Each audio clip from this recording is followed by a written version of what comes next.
The Rosen Report, sports like never before. Brought to you by Gouche Live and Paramount Sports Management.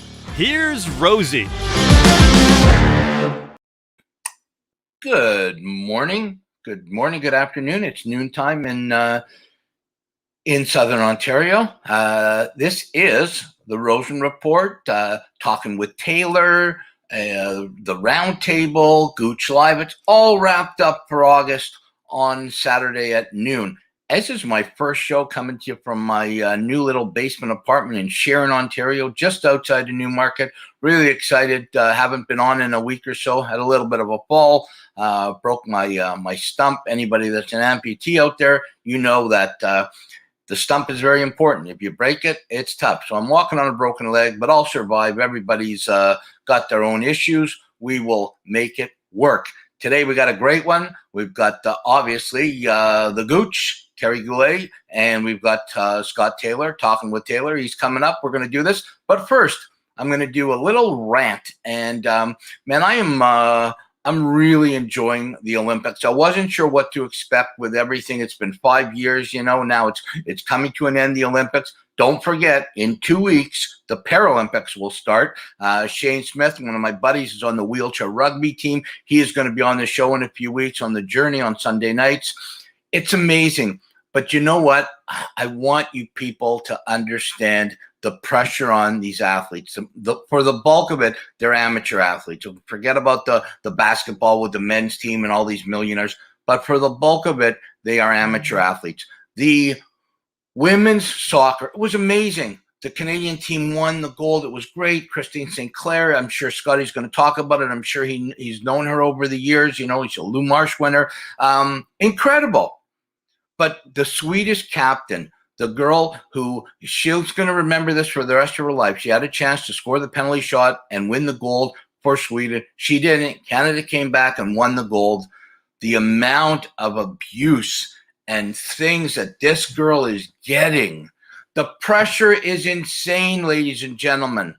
Insane. I've been at the top of the top, won an Olympic gold medal. I've also been at the bottom of the bottom, lost in Vancouver. This is dreadful. It's unbelievable what she's going through. So please, people, remember, they're human beings, amateur athletes. Get off their backs and just be happy if you're in Sweden, they won a silver medal. Okay? Let's just leave it at that. All righty, let's bring him up. Scott Taylor from Winnipeg and the Gouche from somewhere in Toronto. How you doing, guys? Do you get a chance to watch that soccer game, Scotty? I did indeed. Watched it all, every bit of it. Loved every second of it. I ended up watching a lot more of the Olympics than I thought. Me too. Because it took me the longest time to figure out the TV schedule.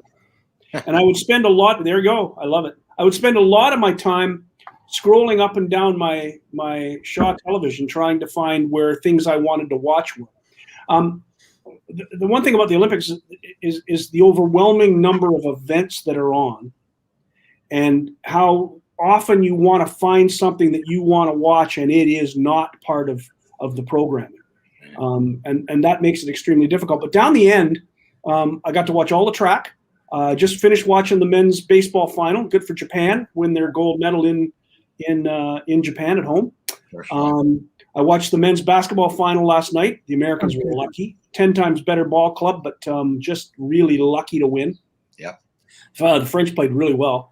And loved every second of the soccer game. I really liked the story of the young woman, Grosso, who scored the winning goal. Yeah. And how that in 2012 she had watched Christine Sinclair, play brilliantly in London. Yep. And told her parents that's what she wanted to do was make the national team be a soccer player. And then she gets to score the gold medal that gets Christine Sinclair finally after 20 years her gold medal. It was wonderful to watch. I really enjoyed Andre de Grasse. I thought that was spectacular, the 200. Loved every second of that. What else did I really like?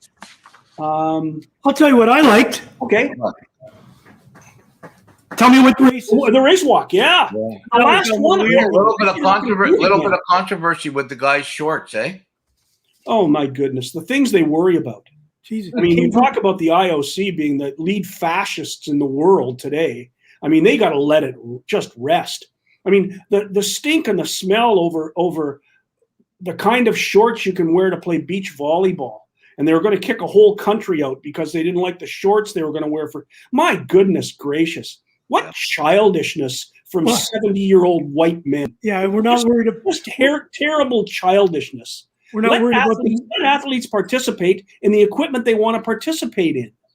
Yeah. I mean, you can't tell me that baggy shorts will make you a worse or a better player, other than it might make you more comfortable. I just get tired of all of this garbage that just gets laid on the front door of athletes. And I mean, they got it, as Rosey pointed out, they have enough pressure as it is. Yeah. I mean, I'd like to say two things, Paul, before you get jump in there. First and foremost, KD's commercial with doing the fast walk and that guy. What terrible commercial! Like, honestly, offside. And the second one is that I know this may send grievances to Jordan, not to Gouche, but I'm going to say this, and I know some people are going to look at it. You've been an Olympic athlete. I played at a very high level. The unfortunate part about being in sport and being decorated as a true athlete, and if you win a gold, you get all the accolades, comes with that the pressure, Paul. And I know that people tend to say that, she kicked the ball. That's unfortunate because we represent those people. And the unfortunate part is, in today's day and age, with the internet, they have to be coached and understood that this is part of the game now, that they are going to get in the old days, there used to be death threats, for God's sakes. So I think as the Olympic teams go through and they put these kids in positions that are at the level of mass euphoria when we win, and of course could be mass destruction when we lose. We saw that, with cars being turned over and burned. I think we have to, as the organizers of these sports, have to be prepared to get these kids understanding that that's unfortunately part of this. And somehow, Paul, Scott, we're not going to eliminate it. We're not going to eliminate these idiots that come and use the keyboard as their way of showing frustration. Yeah. The other thing that I really liked was Damian Warner. I thought that was spectacular. Phenomenal. Canada winning a decathlon gold medal. I thought that was absolutely first class. Just tremendous. Great stuff. And the 9,000 points, that isn't, you talk about that. The first thing I think of when I think of that is 1976, Bruce Jenner. I'm 16 years old. Bruce Jenner was the best of the best of the best. Well, yeah, I mean, Damian Warner is the greatest athlete in the world right now. Unbelievable. Right this minute, he's the best athlete on earth. London, Ontario. And yes. Bruce Jenner is she now. She was amazing. Hey, listen, I want to ask you a question if you don't mind. Guys, who's going to carry the flag? We've got Andy DeGrasse, probably, that 200 when he came around the corner and him just lighting it up was absolutely spectacular. You guys have mentioned Damian Warner. Christine Sinclair, not only for her longevity, but what she has meant to soccer in this country. And there was a little bit of a lull going on. We've heard in girls soccer and women's soccer. I think this is going to be a catalyst. Jessie Flemington and the goaltender, Stephanie, is it LeBay? Yeah. She was brilliant, like absolutely. And you guys say too, out of those people, who deserves it? But she stopped 3 legitimate goal scoring chances in the penalty kicks. I don't know how it's done now, but I know when I played in Torino and in Vancouver, the CPC or the COC would pick the athlete to open the games, but the athlete that carries the flag at the closing ceremonies is usually decided by the athletes themselves on the athlete who had the best games. If that's still the same way, in my opinion, there were so many great ones. But St. Clair, with Canada finally winning a gold medal, being the veteran of the veteran, what an incredible young lady. I let her carry it. But you can't go wrong with 3 or 4 of them. It's going to have to be done virtually. I don't think anybody's still there. I had a long conversation yesterday with Derek Ingram, who was the coach of Canada's golf team, Corey Connors and Mackenzie Hughes. Yeah. Derek's son just signed a letter of intent for a full ride scholarship to St. Cloud State to play hockey. Here we go. So Derek and I were having this conversation about his son yesterday, and I said, "How long did it for you to get out of the to get out of the village?" And he said, "We were gone the next day. We were completely out." And Corey Connors is playing in the tournament this weekend. in the St. Jude FedEx. He's 4 or 5 under par as we speak. So nobody's hanging around. I saw a picture this morning of the U.S. basketball team's already at the airport. So I think if you're going to have a closing ceremony, it might be done virtually. Hey, Scott, Jordan, sorry, Paul, I just want to say, Jordan, our great producer, has posted, he's heard that they're not allowed to stay. You can't. Yeah. You're gone. Rob Snook, who does is doing the commentary for. He did the swimming. He did the track and field.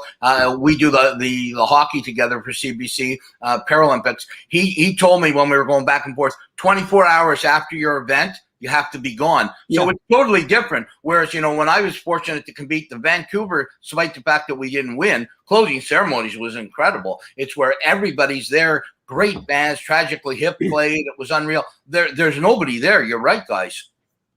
But they're also struggling with the huge outbreak there, of course. So I'm thinking, and the next thing is they got to get to our countries. And I don't know if you heard here in Ontario, we've just had another spike. We were trending so low, and now the last couple of days we're trending back. And of course, we're worried about the new variant. Just before you comment, Scott, I do want to say a shout out to Sam Macbeth. We know you're struggling a little bit with your health, buddy. Thank you for joining us. Both Paul and I are there. August 26th, I have to go to Steve Ludzik's golf tournament.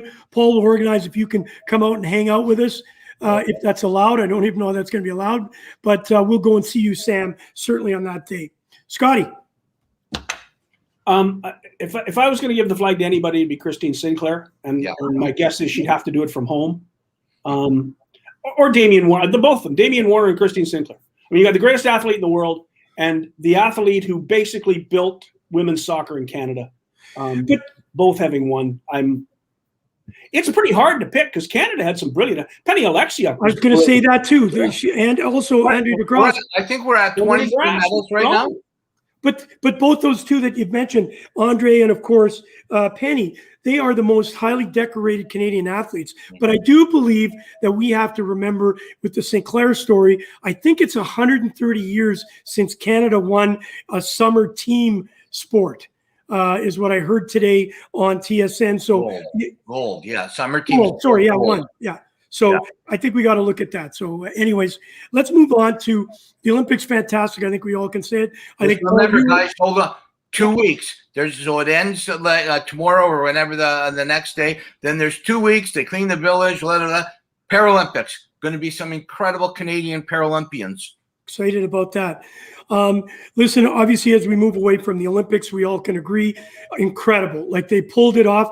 I remember Jordan, and I think, Paul, you were involved in this conversation. I wasn't a big fan of it. I was really dead on it. Obviously, with all the stories, you have to tip your cap off, even though we have heard some stories that, there were a couple of incidences where the athletes went out and drank and all that. So they kind of kept that quiet. I think all in all, we have to tip our hat off to Japan for pulling off a very respectful Olympics. Let's move to the CFL before we wrap it up with the NHL. As you know, I am a CFL fan. I'm a armchair quarterback when it comes to the Blue Bombers. I will be at the game next Saturday. Saturday or Friday? Whenever the Winnipeg Blue Bombers play, I have got VIP tickets. Thank you to Eric Mathis with all the boys from the St. Boniface Riels. I'm coming back for their 25th anniversary for their golf tournament. I'm really excited. I will be having coffee with Scott Taylor. I will be doing the roundtable from my golf cart with my brother. So that'll be very interesting. But I just want to say the CFL started. It's one of those sports, and I know, Paul, you love it. But Scott, I know you've lived it. You've been in the trenches. How important is the CFL being back, making a statement for our country? Scott. Well, it's important, I think. I mean, I hope everybody stays healthy. I didn't go to the game this week. I watched it on television, and I think it was very difficult to watch 29,000 people unmasked at the stadium. Yes, we were told that everybody was double vaxxed. I would question that. I can't imagine they pulled that off with 29,000, but maybe they did. I'm like you, Kerry. I'm just a little bit scared. We have today, as of today in Manitoba, there is no longer masks. There is no mask mandate anymore. Right. It came off today. I'm not going anywhere indoors without it. I've just done that for myself. I'm double vaxxed and have my card. But as we're told, we can still carry the Delta variant without having any symptoms at all. Very good point. Even double vax people. So I'm thinking about other people around me, and I'm going to protect them. I think it's great that the CFL is back. I hope that they don't have any COVID issues. As you mentioned, Ontario's going up. Alberta's not very good at all. Saskatchewan had a full house last night, and Yes. and my goodness, we're going to see what happened there, because there weren't a whole lot of mass people out there either. No, yeah, you're right. So we'll have to see what happens down the road. But right now, everything seems to be fine. I think it's great that it's back. It had to come back. Missed a year pretty hard. But for you, Gooch, the Winnipeg Blue Bombers are still the defending Grey Cup champions. Yes, they are. I'm sorry, but that performance the defense put on Thursday night said to me, especially after watching Saskatchewan and BC last night, I don't think anybody's going to touch Winnipeg. They may lose a couple. They may finish 12-2, but that's the best football team in the CFL as long as Zach Collaros stays healthy. If you what's the name of that running back? You keep your quarterback vertical, you will win the Grey Cup again. That Brad Oliveira, where does he was Brady Oliveira. He's a great story. Brady's a really good guy. He went to Oak Park High School, as did Nick Dembski, as did Andrew Harris. How's that? Right.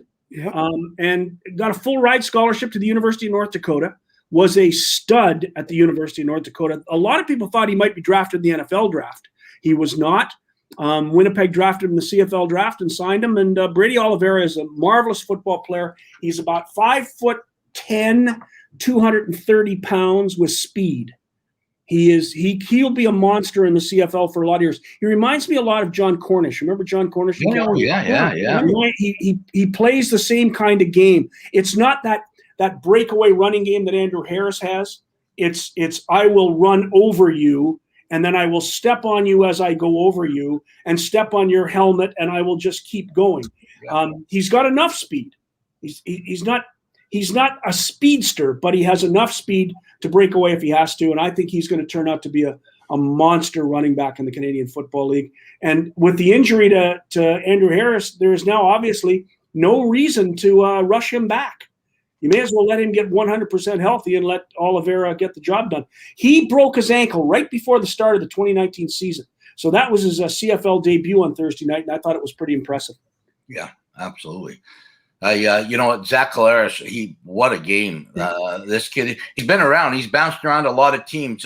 My son's very good friends with his wife from Toronto. I love it. I love the CFL. I do think one thing, if you're a Toronto Argonaut fan, you better hope that Pinball Clements has a lot of magical tricks up his sleeve, because I think it could be a very long season for the Toronto Argonauts, very long season. I love them. I'm going to stick with them. I always have. I'll remember as long as I can. My brother, who loves you, Scotty, and my dad, we went to a game. The Argonauts played. It was old Mel Prophet days. The Argonauts played the Hamilton Tiger Cats, and Joe Zuger was the quarterback. I was a little punk, but I loved the CFL. Hey, listen, I played basketball at the University of Guelph for two guys. Garney Henley was my head coach. Wow. And Dick Brown. Dick Brown's one of the great stories in football in Canada. He is in the Toronto Argonauts Hall of Fame and the Hamilton Tiger Cats Hall of Fame, but he is not in the Canadian Football Hall of Fame. Figure that one out. How do you do that? How do you do that? He's one of the greatest defensive backs in the history of Canadian football. Dick was just a monster guy, just one of the greats. And my life has basically been the CFL. I've written 5 books now on the Blue Bomber history. The 5th and final volume was just finished. We'll be releasing that in September, October. I just finished another book with Jeff McQuinney. You know Jeff McQuinney, the keeper of the cup. Wow. The Phil Pritchard of the Grey Cup. The man with okay, yeah, I didn't know that. White gloves. Jeff McQuinney works for Delta Airlines here in Winnipeg, and he is the keeper of the cup. And we just finished a children's book.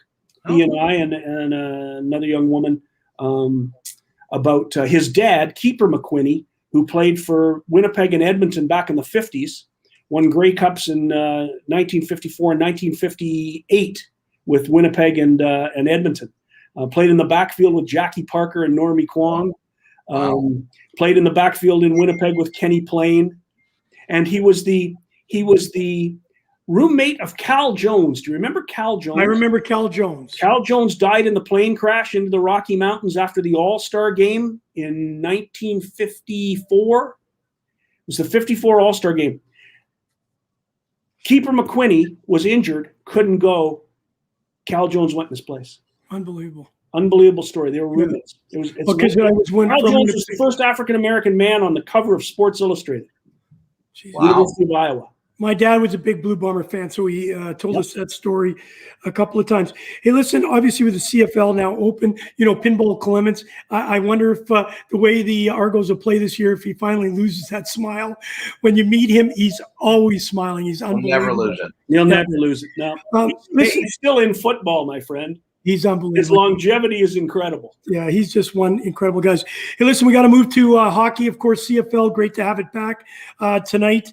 As you know, the Argonauts are playing. One of the good things about the game last night I watched, because I went from the Olympics to the Saskatchewan Roughriders, my brother's arch enemy. He hates the Saskatchewan, even though he's living in Saskatoon, because he's a Bomber fan. And when you go to the field there, Scotty, you're taking your life in your own hands. If you're wearing Bomber stuff, you are, yes. Yeah.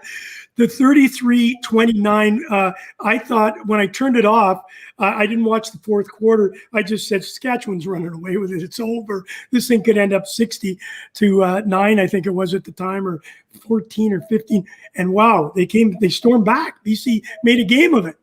You can't roll over. You can't say I've got a 32-6 lead and now the game's over. I'm not going to play anymore. It's football. And that's what Saskatchewan did. They just stopped attacking. They were just trying to run the clock out, starting in the third quarter. I thought it was really a stunning display of one mistake after another, especially defensively, because Michael Riley couldn't throw it. I'm sorry, Michael Riley. Michael Riley. At all. He talk about lame ducks. Lame ducks would be angry at you calling those passes lame ducks. Hey, listen, Jordan, our producer's sitting down below thinking, who the heck are all these guys? Saskatchewan's defense just sat and watched these things float around through the air, and nobody's going to catch that. And apparently some BC Lions did, evidently, and made it 33-29. And Saskatchewan was a 6.5-point favorite. So I bid it big time at the end of that game. And there's a real problem we have right now. You know how much the Canadian Football League wants to get involved with all these gambling apps. Yes. They were very much behind the one-on-one game sports betting in Canada instead of the 3-game parlay. They very much want to be involved in the whole gambling thing. Yeah. You have to tell people about your injuries if you're going to be involved in gambling. Yeah. If you want to make money from that, you can't start running around with upper and lower body and holding players back and not telling anybody till game time. Because right now, today, do you know that those CFL games are still off the board? The gambling apps don't trust the league to tell the truth. And they didn't trust the league to tell the truth last night. Michael Riley was not going to play, and then he was going to play, and then he wasn't going to play, and then it was silence. And then they come out with the backup quarterback, and the gambling apps went nuts. And so right now, the next 2 games are still off the board. They may put them on the board about game time. Yep. But hey, listen, nobody trusts the league, and the league has got to get the trust back of the people you want to make money from. Yep. Great segue, Paul. Great segue. Obviously, the issue down in the San Jose Sharks and the gambling allegations that are going around Evander Kane. Paul, before Scott jumps in, because I'm sure he's being a gambler, or not, I don't mean it in a... No, I am. Yeah, no doubt about it. Yeah, you're a gambler. You look like Kenny Rogers now that you mention it. Well, he's dead, so let's not... No, but I know what you mean. Thank you, Paul. Well, I'm going to question that too. Listen, no, but seriously, on the Evander Kane story, how big of a... the NHL is just... Their PR is just absolutely... Even I could run their PR squad. Brutal. Like, it's ridiculous. I don't even know how to TikTok. What's going on? Like, this Evander Kane story, obviously the wife's upset. She's not getting all the money that he blew. What's going on, Paul? You know what? Evander Kane, you can go back years back, and I had a thing I did with him when he came out of junior, and I don't know what's wrong with this young man. He's got talent. I don't think he's ever lived up to his actual talent, but he continuously does stupid things. When he was on the balcony in Vegas at the Bellagio with the money, and now doing this, is if it is true and he bet on hockey, and especially if he bet on his own San Jose Sharks, he's done. It's over with. He should never play again. But I just don't. Is it, his wife or his ex-wife? Is she scorned? Is she upset? She's trying to get him trouble. Who knows the truth? But I tell you one thing: it's an ugly situation for the NHL, boys. Hey, Scott, just before you answer, I want to, obviously he's filed for Chapter 7 and the wife is disgruntled, obviously, and she's throwing, so he is innocent until he's proven guilty. That's number one. We know he's gambling. That's how he lost all that money. But Jordan has brought the fact up that it was one of his best seasons playing. And is it, I know in soccer you can maybe throw, do an own goal or something like that to throw a game off. How legitimate is it that I know he can't bet against his team. He shouldn't be betting in the NHL at all. I don't know what the rules are. He had 22 goals, 27 assists for 49 points, a pretty legitimate season. So can he actually be doing damage to the San Jose Sharks and throwing games? I don't know how that could, if you're the goalie maybe, but not in the position he is and putting the numbers up that he did. No, he had a great year. He was tremendous. He has money problems and his wife isn't happy about it. And you talk about the PR of the National Hockey League. Boy, you got to have a lot of problems in the NHL when your PR people are a little bit older and this whole Twitter thing blows up in your face. The NHL, to a great degree, is controlling the message by keeping the media as far away as possible from the players. And that's what they do very, very well now. The problem is the players themselves have the Players Tribune. The players have certain favorite writers and sports announcers that they like, that they tend to leak information to. They come out on Twitter on their own. They're on Instagram. The news is out there floating around constantly. And it's pretty hard to be in New York trying to control the message of teams in San Jose or Winnipeg or Vancouver or Toronto when the players are out there and the players' wives are publishing information themselves. So I think it's a very difficult thing for the National Hockey League.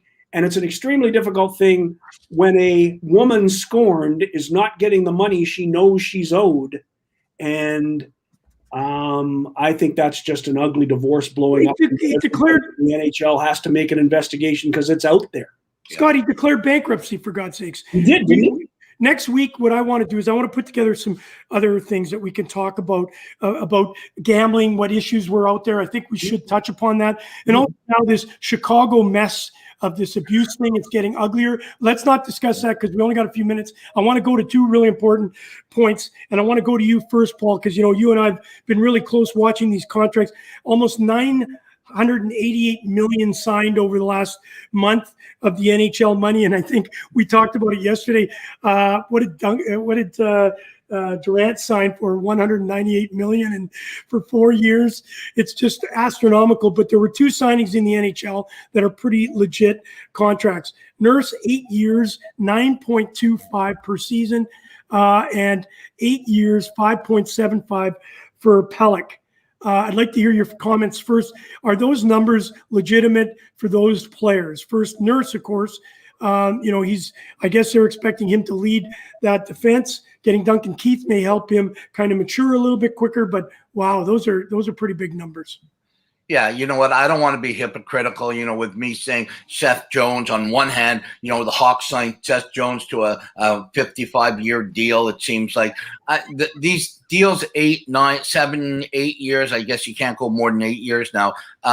They're crazy because you know what's going to happen. Scott, you know this. Gouche, you know this. After 4 or 5 years, you have no clue what you're doing, but everybody's doing it, so you have to.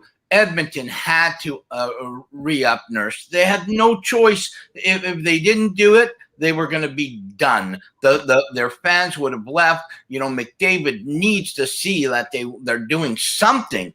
Duncan Keith, he's old. Will he help them? I don't know. Maybe he will. But as far as forget the money, because I'm not paying the money, it's a lot of money for a lot of years, but good luck to him. Nurse seems like a good kid. He had 16 goals, 20 assists, 36 points. Thank you, Jordan, for bringing that up so quickly. 56 points. Pelech had 4 goals, 10 assists, and 14 points. We talked about it yesterday on the show. He made that glove save and a kick save and a beauty, but it was actually a glove save in the playoffs. Scotty, go to him. Are you comfortable with the type of numbers that are being thrown around right now? Because I don't know who wrote the article, but when this when the collective bargaining comes open and the cap issue is addressed, and Jordan and I were talking about, obviously compensations, and I'm just wondering, what's going to happen after 2 to 3 years when the cap space may either go up or go down, and you got these guys to these monster deals. The cap's going up $1 million, I'm told. That doesn't seem like a whole lot of money. It's going to be at $82 million. And I look at the Winnipeg Jets salary cap issues. They have them. They're not as bad as they were last year, but they're still pretty tight. And I wonder where these teams are getting the money. What are you going to pay McDavid? And now Darnell Nurse, a whale of a player. I think he played 38 or 40 minutes in that, 50 minutes of that overtime. You might have played an hour in that long overtime game with Winnipeg. I mean, he was never off the ice. Certainly in overtime, he was never off the ice. So he is the anchor of your defense. So I think you have to pay him pretty serious anchor money. But here's the thing that amazes me. And I'm going to tell you this from the point of view of my favorite baseball player is Miguel Cabrera. Yeah. I want Miguel Cabrera to hit 500 home runs. I want him to keep going up the records to get into the Hall of Fame. I like Miguel Cabrera. But Miguel Cabrera is a .248 hitter now in his mid-30s. He's paid $34 million a year to play baseball, and that contract goes to 2025. So it ends at 40. Now, they can't trade him because nobody's going to pick that contract up. No. So the question is, will the Darnell Nurse contract 6 years down the road be a bargain? Because if the salary cap continues to go up, we look at the contract that Mark Scheifele has now, and Mark Scheifele is a bargain. He signed a long-term deal, and if Jordan could look up the exactly. Well, I'm telling you right now, Scott, as you're talking, is that guys with his numbers are being paid 6, 7, 8, 9 million, and he's not getting that. So by the end of those long contracts, you may have a bargain basement player. So listen, I just want to throw this out to you. Jordan's already done it for us. The cap will go up every year up until 2025, 2026, 1 million a year. And after that, and this is coming from Frank Saravalli, that it will, after that season, they say it'll go up exponentially. And you're right, with Scheifele, it was 6.125 million for him. That is a bargain. Paul, your thoughts on all that? Yeah, Scheifele's a bargain for sure. And to go up 1 million is nothing. Like, how do you $1 million? That's what your cap's going up. That's for your entire team. Like, you're getting these bargain basement guys for 900 and change for $1 million. Corey Perry, he just signed a 2-year deal to stay in the league with Tampa Bay. I don't know. $1 million is nothing. You got to be so careful now. But good luck to Edmonton with Darnell Nurse. I think Darnell Nurse is a happy young man. His future is secure. All right, guys, listen, next week I want to get into this cap. I want to learn a little bit. Jordan and I were talking. I have zero. Scott, do you have any knowledge at all? Crazy. Hey? A little bit. Yeah, a little bit. Okay, so let's do a little. Paul, you and I will go to Cap 101. We'll learn a little bit about it. We'll talk about what teams, because make sure you read about escrow. That's the important thing, and that's what the players up in arms. Right. I know that Jordan had brought that up, and I want you to discuss escrow with us because we had zero knowledge about it, and I'd love to understand that. So we'll talk about that next week a little bit. I'm sure there's going to be some excitement over the next couple of weeks of other things, but next week it's about understanding the contracts, the escrows, and look at which team. Because listen, Tampa Bay's done a masterful job with it. They're obviously they've probably got all those young kids in the background, on computers trying to figure out what it all means. So I'm looking forward to that because I really want to educate myself because, again, I don't understand it. Scotty, always a pleasure to have you. You're looking great. Well done on finally figuring out that Chrome is important for you. just as Brill Cream was when you and I were a kid. See you, Scotty. Thanks, guys. Jordan, send me a link. See you later, boys. Take care. Bye. He's always he's Like a hoot. Eh? escrow. A lot of the old timers escrow. The closest thing they know to escrow is escargot. Or that escar went. Isn't escar go a snail? I think so. Yeah.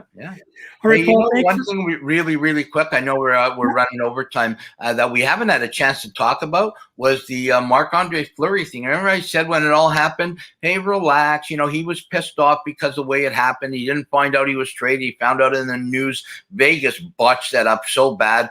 But I knew once Stan Bowman, once Duncan, once Patrick Kane and Jonathan Toews and the boys called Fleury, he would be there, and the number 29 will be worn. He's gonna mentor that young Finnish goalie. I like it. I like what your father's doing. Well, and I like that he sat back and realized, hey, he's going to be an integral part of the Chicago Blackhawks. He's going to help that young team grow quickly. I wonder how many jerseys were sold already with number 29. I'm going to buy one just because I love the number.